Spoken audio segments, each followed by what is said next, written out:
sometimes I want to make something a metaphor because it's too painful for me to talk about it in explicit terms. Or it doesn't feel interesting in explicit terms. Like, it feels like... Hello, listener, and welcome back to another episode of your monthly Earnesty Fix Library Hours. I'm Reed Bryce. This episode, our guest is one of my oldest friends here in Los Angeles, and from before, I met her doing comedy in college. Andra Whipple is a writer whose work you might know from the True TV series Adam Ruins Everything. When I approached her to be interviewed for the series, it was initially to get an impression of how her roles in the entertainment industry function. Because Andra is a magical person, someone, full disclosure, who has been a rock for me during the last year, of course our conversation diverged into something more meaningful than your standard, how do you do it, professional profile. We get into what it's like to be disabled creatives, how to gracefully fight gross fatphobia in ourselves and others, and how to get back to feeling satisfaction in our pursuits by figuring out passions beyond them. Here we go with Miss Andra Whipple.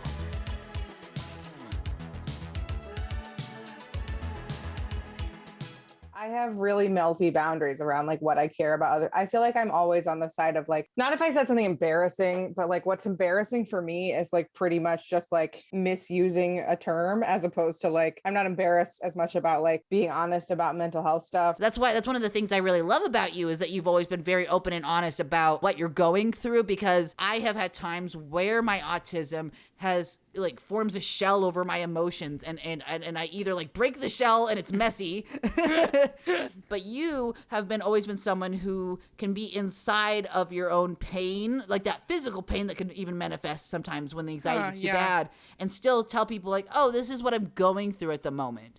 And please don't misinterpret this anxiety for what is like the material reality of the situation. And that's something I've always admired in you quite a bit, and especially in your leadership capacity. Yeah, I think it's really interesting that you noticed and mentioned that, because I think objectively that is true, but something I've been struggling a lot with this year has been how to communicate about all of that in regards to like, my mental health has gotten significantly worse, and like the knock-on effects of like it triggering my autoimmune disorders and other kinds of things have gotten more painful. And like you're talking about like the physical manifestation of pain, like that has been coming up in big ways in my life. And I've really struggled with, first of all, at what point do I have imposter syndrome about how severe my mental illness is, which is like very funny. I'm sure it's very common as well. So you don't have to feel too like, self-conscious about your self-consciousness. Yes. But I also like, and it's genuinely really, it is legitimately difficult to tell. Like if you have spent your whole life, which I think that you probably relate to this a lot. Like if you spent your whole life trying to appear as like normal as possible, right? As neurotypical as possible. To maintain. Yeah. Yes. And then the reality is very different, like when you're alone, and what you do to maintain that level of neurotypicality or whatever you want to call it is like physically harmful to your body and your soul and your mind. But like nobody else sees that. You have to tell people that you're in pain.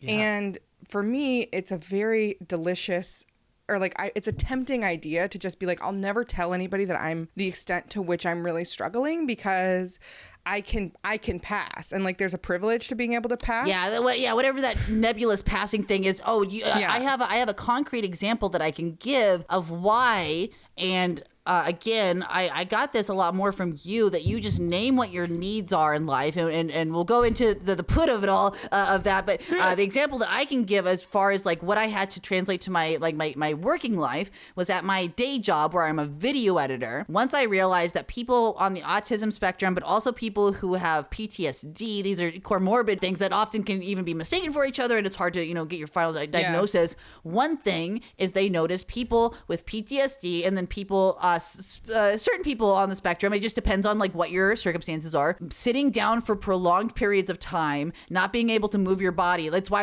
a lot of us are so fidgety, people who are neurodivergent. It starts to actually cause real tension and real pain flare-ups in the body. And I was somebody, as a video editor, you have to sit at a computer, and that's what you're expected to do for 8 hours a day. Sometimes for me, it would extend into longer days. If I was freelancing and I had deadlines, it'd be 12 hours, 14 hours. And while it is not the same sort of physical exertion in any way as somebody who's like doing like hard manual labor, over time that repetitive, discomfort in the body was starting to aggravate my anxiety worse. And so it was a self-fulfilling prophecy of mine that like me being like, no, I have to try to just sit through it and be productive and not ask for anything. I didn't realize like, oh, I can ask for a nicer chair, and by law, my work has to give it to me because it's considered an accommodation. They can't let me sit in a very cheap chair for a certain amount of time. The same way that they couldn't expect somebody who's like a truck driver to just be driving on donut wheels and then having blowouts all the time.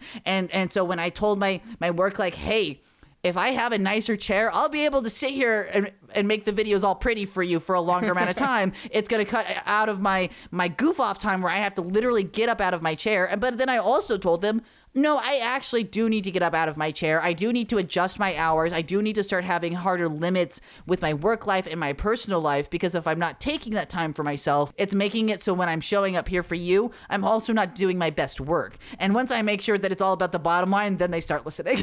Well, it's interesting. I think that's really interesting because it brings up to me the curb cut phenomenon. What's that? Do you know what this is? No. So like basically it's this idea that people talk about in disability rights where like, for a long time, our curbs didn't have those cuts where when you're like going into the street, when you're about to cross the street or whatever, you know how it like dips down. Those are more recent phenomenon. Those are more recent, and what caused them to exist is disability advocates being like, listen, we need to be able to use our wheelchairs and be able to cross the street like everybody else. But it has this sort of interesting knock-on effect of like you and I, who are not using wheelchairs, find plenty of uses, right, for that. Yeah. For that slope.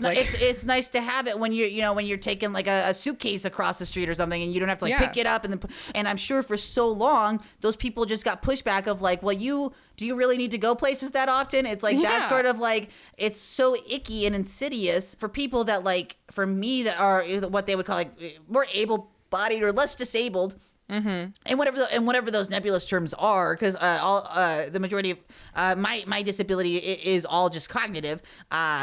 It really, I would not be able to have had that groundwork like you said. So it's called curb cutting is what you said. So it's a phenomenon. It's the curb cut is like just the thing, but the idea of the curb cut phenomenon, and I don't know if that's officially what it's called, but like, or like the phenomenon is the right word because it's a man-made construction. Yes, whatever it is. I think it relates to what you're saying though, because honestly, neurodivergent or not, it's not really humane for us to expect anybody to sit in an uncomfortable chair for 8 hours with very little movement. Like every body needs to be able to physically stretch their legs or go out or just take a deep breath. Like every body needs some sort of break mentally and physically from being in a workspace. And whatever that looks like to them. Yeah. Yeah. And the thing that is really hard is that the people who are hurt the most have to do the most work and like push most for the things that are really going to help everybody. Like it's really going to help everybody if your workplace culture was able to shift more to the idea that it's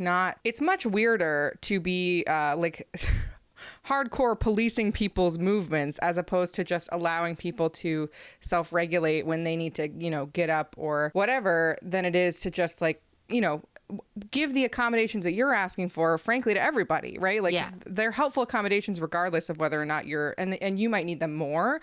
They might be, extremely essential to you, but they're helpful to just about anybody. No, I think that's really interesting in that term of like policing. It's like, I'm always recently now thinking of like, wait, what ways am I being like the non-literal sense of a cop? Or when is that happening to me? Like, you think about like bad bosses who try to like they're like, how many times do you go into the bathroom? And like, there's so many circumstances where people have very legitimate reasons to be going to the bathroom like 5, 6, 7 times a day just because you have one bowel movement, June. Right? I have a bladder condition that like has flared up really bad during COVID. And so I joined a bunch of Facebook groups about it to like learn more.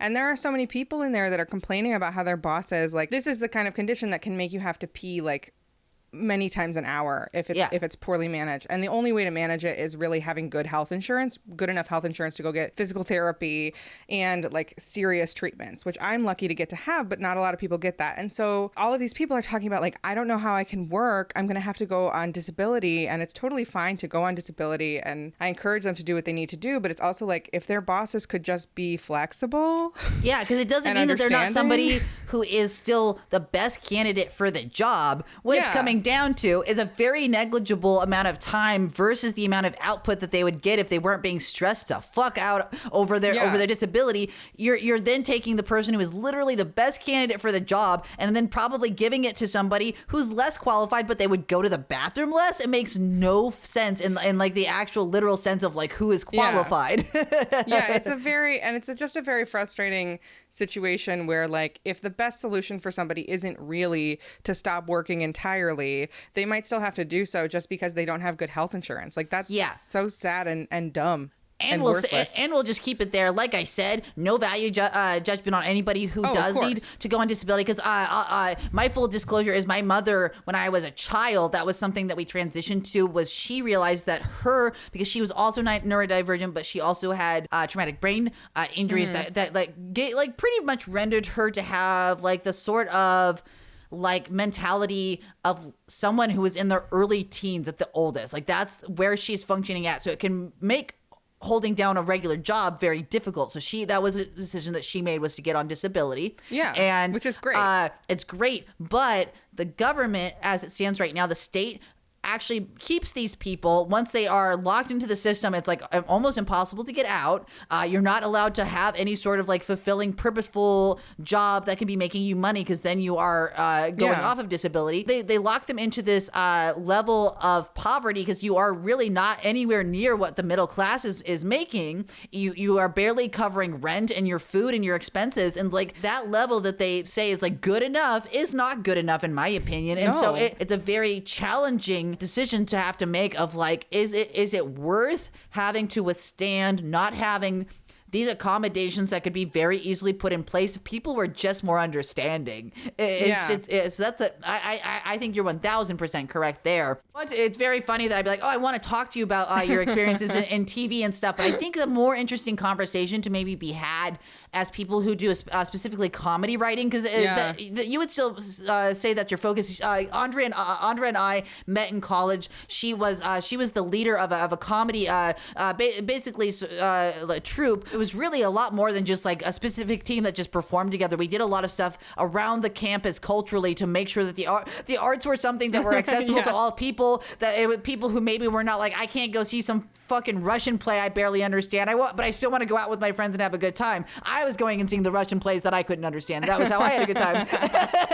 But some of us like them, some of us don't. Yeah, but Andra was really a driving force in making sure that there were like, you could go and have nightlife, and like we didn't charge for it. You ran comedy festivals that were super accessible. You were making sure that we were getting like big name people to come in, but you were also making sure that like talent that nobody else was considering, like all of those voices were being seen.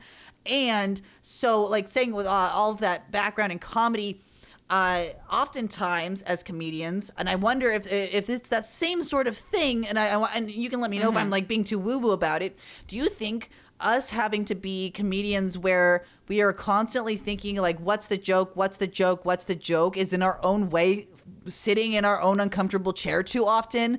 And that's why I wanted to talk to you about outside interest and how to foster those, because is that really like our only escape from our own not stupid, but our own hellish little demon minds that is constantly being saying like, how can this be content? How can this be art? Whatever way that you're framing it, is that where the tortured artist comes from? Is like we're really being our own boss and our own cop at the same time constantly? Maybe, yeah. I feel like for me, the biggest place that comes into play is like I struggle so much with like my personal default. If I wasn't being surveilled, if I didn't feel like it was an extreme, like I was constantly being silently judged by people, would be to be very, very, very honest about my struggles, my emotional stuff, my anxiety, my mental health. But and this is probably a surprise to people. This is probably a surprise to people because I do share a lot about that and I am very open about that. But I police a lot of it for myself, because when will it become too much and that sort of like they got to look away, I need to maintain some sort of image as like a fun person, and I struggle a lot with that, like the comedic persona. And then also there is but this is me when I'm being myself, but you're still showing that to people in a presentational way. And so that becomes a weird like quasi persona that is like some meeting in between like the person that you really want to share as a vulnerable person, an artist, and then realizing like at a certain point that will be unpalatable and that will be less productive and that will be less easy to sell to people. And the weird thing, especially as a writer who like literally has to pitch oneself in a meeting, is like you do have to give as currency a level of vulnerability, but also you have to do it with such fun, such goofiness. Like I have perfected over the course of the years, I can drop like a mention of my eating disorder in a meeting and make you laugh in like the same 30-second bit. Yeah, because in a certain way, you also have to. Dan Telfer taught me this. He is a really great Chicago, I think is where he came up initially, but he's out here in LA now. He's a comedian who would talk about when in his class about like, you have to always reassure the audience that you're safe. If you're bringing up something dangerous, you have to be like, aha, I have an eating disorder, didn't die of it, don't worry. Because I come from, we probably have different circumstances around what eating disorder is. I am somebody who, full disclosure, if you're an audio listener, I am what is considered straight-bodied. probably the only thing about me that you would ever call straight at this point. But because I'm one of those people that doesn't look like they would have an eating disorder, or I'm skinny, whatever. You know what I mean? Even me doing those qualifications is my way of letting you know, number one, that I don't consider myself an expert in eating disorders. I only know what my experience is like. And two, knowing that when I speak about eating disorders, I am a representative. You're an advocate, but you also have to make it fun and cool and not scary to people, so they'll want to actually learn about it. Well, it's not even just advocacy. It's literally like, in a weird way, like a selling point. Like as a writer, if I'm in a meeting, if I'm in a general, if I'm anywhere, if I'm talking and I'm in the context of being consumed, which is basically anytime I'm like working, anytime I'm meeting someone in the industry. Yeah, which for somebody who has issues with consuming, you're like, oh God, this is right? very, it's very meta, yes.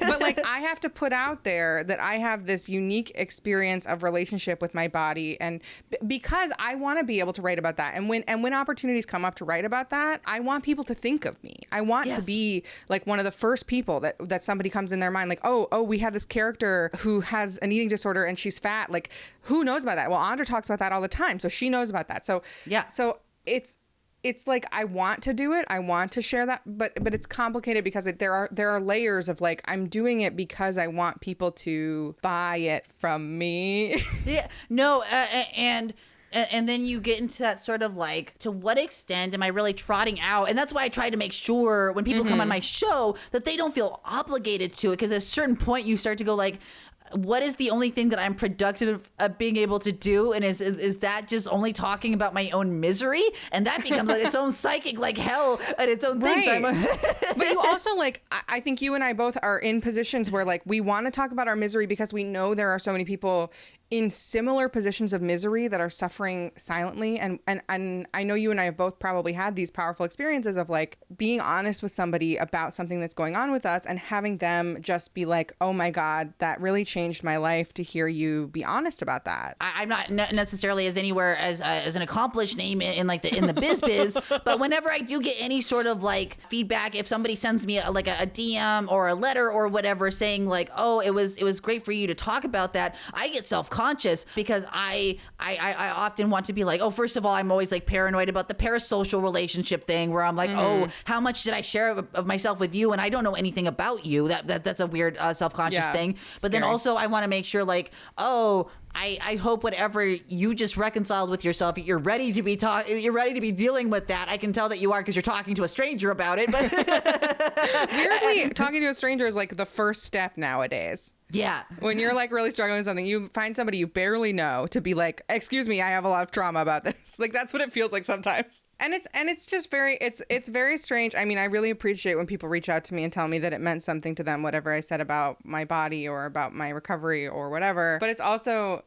it's just a unique experience to be living through recovering as yourself and be using the sharing as like a tool of recovering, but also like having to encounter people who are inherently triggering. Like it's just like it's a messy experience to be honest. I was just gonna say, one of the things in you that has helped me a lot in that sort of like you changed me sort of way was not just in the confrontation, because confrontation is the term of the self of like being like, can I be honest with myself with what I'm experiencing and get help for it? Yeah. If that's what you need, if help is the right word, being able to have confrontations with those people that, like you said, are triggering or are straight up creating an environment in which it's not healthy and it's causing those issues to become inflamed or like bringing that up in other people. Like I know that I obviously no gory details or names or anything, but I've read accounts of or you've shared with me times where you're like, oh, I was able to tell my boss that was not cool for you to be like either the content that they were writing or putting out there or just the way that they were talking to people. You are very much a model of what I look at and go like, okay, Andra knows how to diplomatically tell someone when they're being an asshole. And that's such a writer's room skill. Like that's being in a writer's room is learning how to tell somebody this is extremely fucked up with a smile on your face and with them not feeling bad about it. Like, yeah. And it's really powerful too, because like on the one hand that might feel weird, and on the other hand, like think of all the times you've messed up that it would have been nice if somebody came to you with grace. Like, not that it's required, not that people have to come to you with grace, but if you can, it can sometimes help. And it's hard for me. It does, because you've done it. No, I've lived it. I've lived Andra's grace, where like I was like over like stuff in college, like you and I've not melted down on you like any recent thing, but like times where like you're working on a project, we have a bunch of deadlines, we have too many things to do and too many variables, and people just get grumpy with each other. We just like lose. We take advantage of our. I think that's one of the things about creative relationships is because you have so much vulnerability, just inherent to the work itself, that can become an over familiarity with each other, not to be like talking like an old duchess, but then you take advantage and you start like being like snappier with each other, or like more like demanding, or you might be like, oh, I did not get a break from you, it's just been fucking how we've been like, oh man, these marathons are terrible, why did I do an overnight sort of improv show, like a marathon thing, which is fun, but it also drives you crazy if you're the one running it. Like those sort of things. I don't think we ever did anything like that, so I'm probably even going even further back in time in my comedy trauma on that stuff. Comedy trauma. Yeah, we've all got some. No, but like you've been someone who's been able to come to me and be like, Reed, we love you. Calm down. Well, I think we live in a culture right now that, I really, really understand this. There are sometimes when people say something, for instance, like something fatphobic or whatever, and it hurts me so much that I have to respond tersely or with frustration. And I certainly empathize and agree that there's plenty of instances where people deserve to react with frustration and with terseness and anger. Anger is like really appropriate in cases of oppression where people are frustrated and overwhelmed. But for me personally, I do try really hard to remember that like we're all living in a very fucked up soup, and like a lot of people have never experienced all of the like terminology and understanding that I have done the research on and made for myself, so that I can better understand how to not be harmful specifically in language around fatness. Like I still learn all the time in every way, but I have to remind myself every time, like not everybody knows that like the word obesity like really fucking sucks to hear. Like not everybody knows that. Yeah. So I try and remember that like it's my 50,000th time telling somebody that I care about that this is like an extremely, extremely cruel, painful thing for them to say. It's their first time ever hearing it.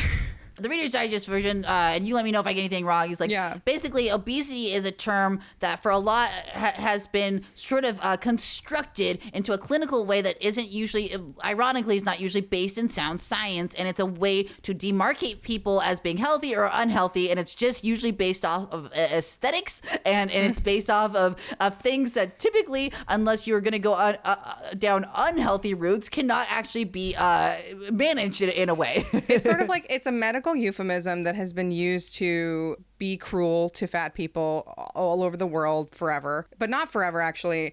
If you read about the history, one book I would recommend is Fearing the Black Body by Sabrina Strings. It starts kind of at the beginning of the concept of fatness and how she draws a lot of lines for how like racism and slavery and colonialism created this fear of fatness, and how it perpetuates to this day. But the point is, obesity comes from the Latin term to eat oneself fat, which is a problem just because that's like not true. Like if you really get into the science history, during during famines, you would still see fat people. Fat people were starving to death. If you really get into the science, and a lot of people struggle with this because they're truly mind blown when I explain this to them, that's not how it works. It's not how your body works. So like it's a pseudoscientific term used by doctors to make people's lives harder, and it always feels bad. It always feels mean. It's not a nice word, and so the preferred term for groups of people is fat. For individuals, it's up to them. Yeah. I thought that was really interesting. The intersection of race is because that also affects the trans community very largely. Mm-hmm. And we're two white people, so we will not get into it too deeply because you should just go and listen to black people who are trans or fat about what that experience is like. But I will say, I often try to make sure, and not in a white savior-y kind of way, but just in that sort of like national park way, like wherever I'm going places, make sure I make it easier for the people.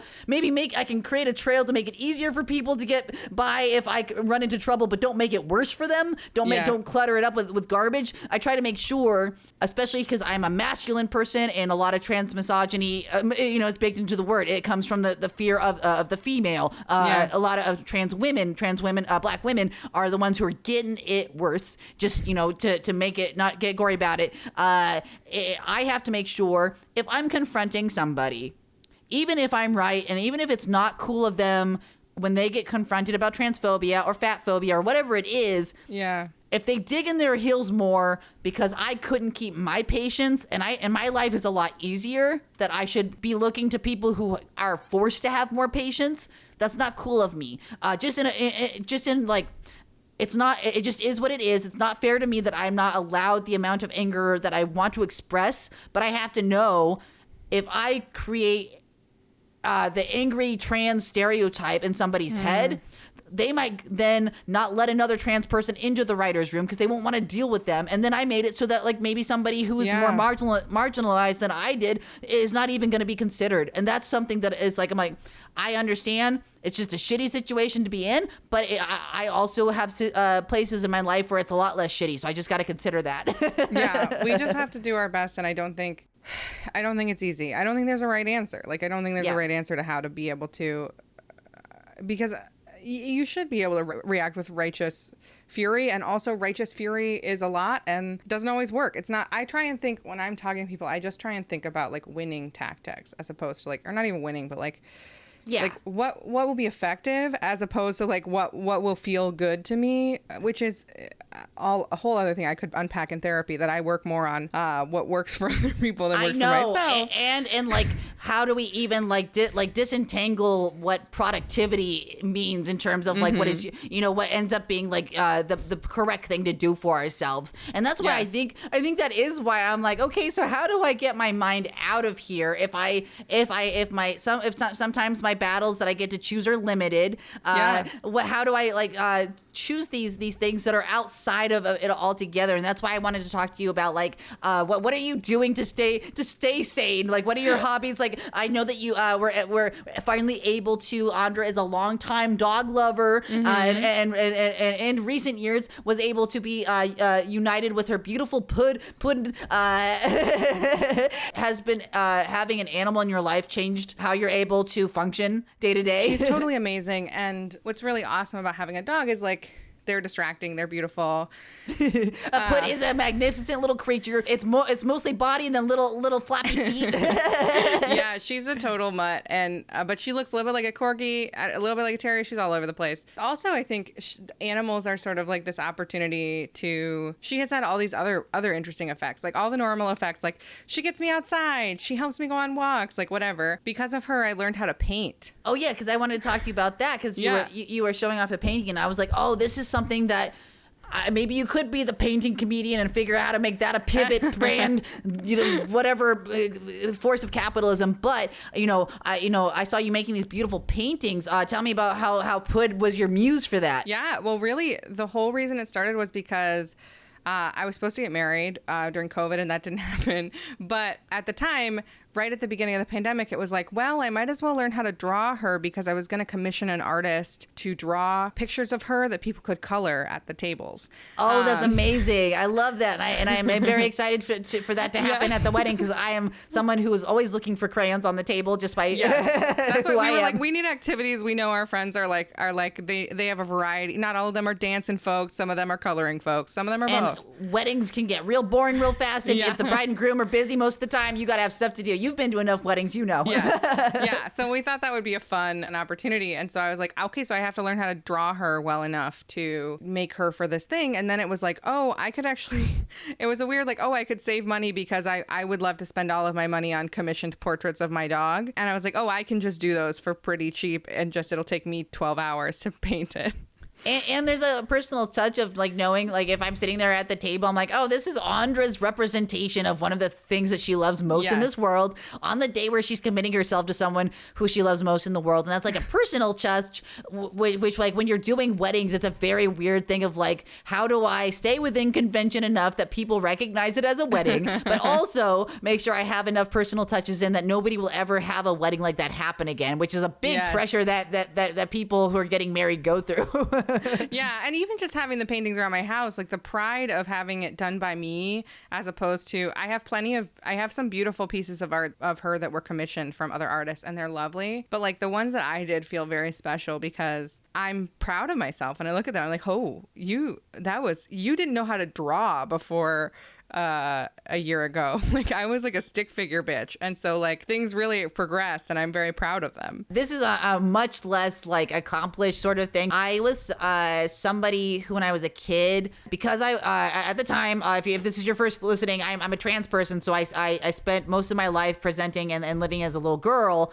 I was very interested in video games, but I had imposter syndrome because the boys in my life, my cousins, my brothers, they wouldn't let me play with them. And so I was never able to get good at video games. I mean, to this day, and because my fine motor skills are not always so good, I have like weak fingers, I'll play them, and then my ADHD will kick in where I feel overwhelmed by anything. And so even though I suck at them, my friend gifted me my friend Nick Sahoya, who's just like a darling. He's another comedian. His family had given him a new Xbox, so he was nice enough to give it to me. And I was like, oh, hell yeah, I haven't had a video game console, probably one that I own.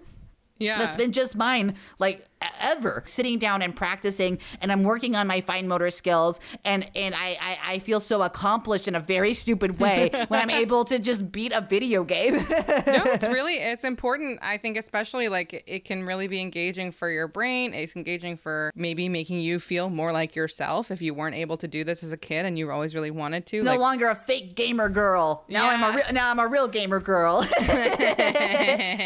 and also it connects me to a media I knew it was already a media form that doesn't get enough legitimacy, but now when I'm actually doing it, I can understand people's connection to it, because video games are that next step where like when you are passively watching a piece of art, you're like just taking in what they're giving you and you're having your reaction. Whereas with video games and I've been finding the independent stuff, the stuff that's made by women, the stuff that's made by marginalized people. First of all, these stories that would never get told because they're not gonna appeal to the guys who want to play Call of Duty all day. I'm having that same level of effectiveness in their work, but they're inviting me in a small way to be part of the process of how that story unfolds. Like my decisions matter, they have weight, and it causes this very like deep affecting thing that like I only get from the best theater, from the best comedy, where I'm like, oh, I'm feeling that connection instead of like just taking it in, and maybe I'll process it and I'll understand it at some point.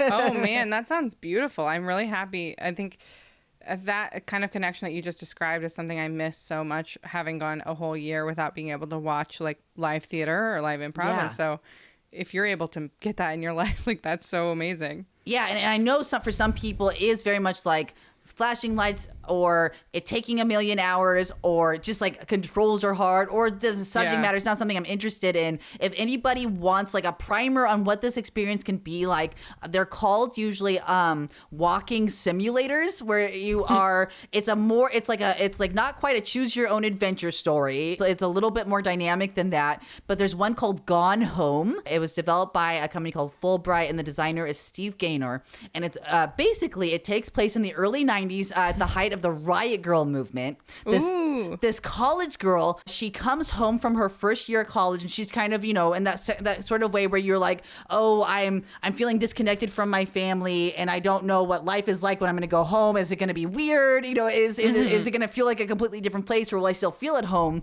She has that sort of worst case scenario happen where she comes home in the middle of the night, and it's a house that was not their childhood home. They moved into it, so it's still got that ooky spooky to it. And the house is literally abandoned. Her mother and her sister and her father, who had passed away, but they're just not there, and she doesn't know why. And so you spend it doesn't have any jump scares. That's the thing I tell people. It's like it's gonna have feelings of foreboding, but you're not gonna be like, ugh, no, or you're not gonna see something that's like, oh, I regret seeing this. You know, it's not the Saw effect. It's not trauma porn. Yeah. What it does is she goes through and passively just kind of inspects everything in the house. And she, while having that sort of feeling of like, am I coming home? Is this my home? She also realizes how much she was not seeing in her sister, because it's actually a queer coming of age story where she comes across all these clues of her sister discovering her first love relationship with somebody who was another girl. And I don't want to spoil anything else more, but it was very much, it had the same feelings of when I saw good feminist filmmaking for the first time, where I felt sort of like you're uncovering a box of secrets and somebody else is letting you know. In that way, I think that when you say that that's why you want to talk about your struggles, is you're hoping to be that discovery to somebody someday. Yeah, that's what I love about it, is like I felt I was part of it, and but it felt voyeuristic, but it was in a way that was completely consensual. And I think I would not have been able to do that if I did not force myself to go, I gotta stop letting my career be everything. Yeah. It actually has helped my art in so many ways. Because I went, okay, how do I step away from my own bullshit sometimes? The painting stuff that you do, your paintings are so beautiful. They have a lot of good surrealism in them. I see a lot of, you laugh because you're like, it's my hobby. But I always love it when I see my friends who are brilliant and geniuses. And like I tell all my guests on library hours, I invite you on because I feel like you are the kind of people that I wish I had access to as a kid. I was only accessing them through books and media and stuff. Everything that you do, it just has that splash of brilliance to it. So I love looking at your paintings. You had a really great one. It was all gerbil wheel, those tunnels that gerbils have, and it was juxtaposed in front of the observer for the painting. You would see this like labyrinth of gerbil wheels with these like really happy smiling faces on it, and then you saw a figure standing behind it that may or may not be the artist. You know, it's up to interpretation, and you were not able to see her features, and it really evoked some surrealist artists from like the 70s and shit for me. I was loving it. It's fun. I just started kind of doing those more emotional paintings, and I have a couple more planned, and I think what's really interesting about making them and then showing them to people that you know and who kind of know you, and also probably interesting to showing to strangers, but like it's interesting to see the interpretations that people have of it, knowing that it has a very specific emotional meaning for me and like comes from some of my like trauma work and therapy work, but also knowing that like maybe it means something else to somebody else, and maybe the metaphor or whatever can help somebody else feel seen, you know what I mean, if they see it. The death of the artist sort of concept, but like used to in its not annoying thing of like arguing about what it is about. It's just being like, oh no, I just constructed something that by its own artistic merit, just by what it is, evokes strong feelings that don't even have to be congruent. And that itself is beautiful in that postmodern way, and that way of like getting like, sometimes I want to make something a metaphor because it's too painful for me to talk about it in explicit terms. Or it doesn't feel interesting in explicit terms. Like it feels like if I'm explicit about it, you're like, oh yeah, you just have like really bad anxiety, don't you? I'm like, yeah. And then like people are like, are you on meds yet? And I'm like, it's a complicated, man. It's fucking complicated. Just look at the gerbils.